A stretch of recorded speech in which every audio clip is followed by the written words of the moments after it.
Hey everybody, Nick here again with Big Flick Energy, bringing you another movie review, and today's is for Zack Snyder's Justice League. It is finally here, the Snyder Cut, more affectionately known. For those of you who don't know the story of this movie, in 2018, Justice League came out, but it wasn't the full vision of director Zack Snyder, as halfway through making the movie, he had to step away as he experienced the tragic loss of his daughter, which was totally understandable. Nobody could fault him for that. The studio asked Joss Whedon, who had done 2012's Avengers, to come in and finish the movie, but what Joss Whedon did was he did a lot of reshoots, he did a lot of reorganizing of the movie, took out a lot of parts that we eventually get to see in the Snyder Cut, and you can see why doing so was such a mistake. That movie was a big old mess, but thankfully I think we can all absolve that disaster of a movie with 2021's Snyder Cut, Zack Snyder's Justice League. It was impressive, it was superb, it was heartful, as dark of a universe as it is. The things that didn't work with Joss Whedon's Justice League movie, because he brought that kind of happy and peppy vibe over from the Marvel Cinematic Universe.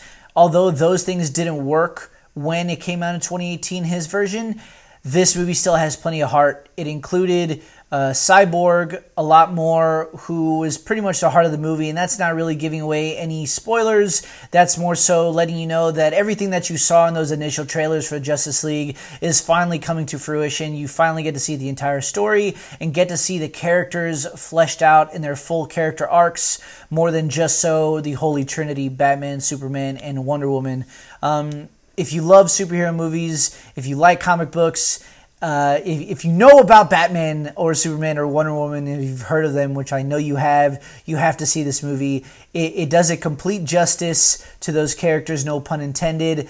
Although it is 4 hours long, it was easily digestible in my opinion, and never seemed slow, unlike some longer movies can seem. For those of you who can't sit there for a full 4 hours and watch, they have broken it out into 6 parts and a prologue. That way, it is more easily digestible if you wanted to watch them in episodes of sorts. You can sort of do it that way without losing any impact of the story. Again, could not have asked for any more. The good parts of the movie are everywhere.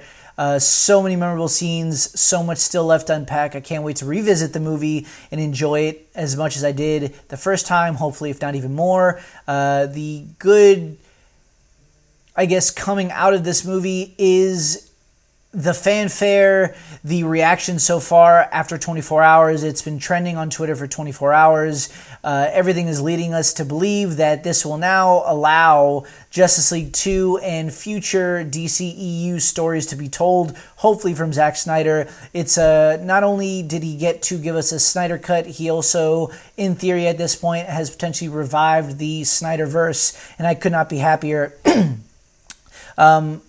For a comparison, Marvel's Endgame that came out in 2019 was an absolute triumph, and I certainly think it's a better movie overall. It had the 20-plus movies of the Marvel Cinematic Universe to kind of build up to that, which this DCEU does not have. But this movie kind of had a bigger piece of my heart, because although, again, I think the Marvel movies are better, or Endgame is better, I never read individual comics of Thor and Captain America and Marvel. I associated those ties when those movies came out in 2008. But these characters I had seen all growing up, watching Super Friends when I was super young, and reading those comics when I was younger, and watching Batman the Animated Series and Superman the Animated Series and the Justice League cartoons, this all just had a bigger impact on me. So again, don't hear what I'm not saying. Endgame is a superior movie, but this certainly did not disappoint. The Snyder Cut was an absolute necessity of anyone who loves the genre. And even if you don't, even if you've seen any of those movies, like I said, I know you've heard of Batman, Superman, Wonder Woman. It is worth it, even if just for those characters you're tuning in to see. The Flash, I'm sure you've heard of. Aquaman, I'm sure you've heard of. So overall, it is a rousing success. The internet is going nuts for the Snyder Cut right now, and it's been a little over 24 hours that it's been released. I cannot wait to see what the future holds. Hopefully Justice League 2, hopefully a spinoff of other stories, as we've seen information given to us in the prologue without giving any spoilers. But yeah, I could not have been happier. I certainly jumped out of my seat once or twice watching the movie in its entirety, and is so relieved that he finally got to show us what he wanted to with this Snyder Cut, and it's going to give us hope for the future. So thank you for your time. I appreciate any kind of comments, feedback.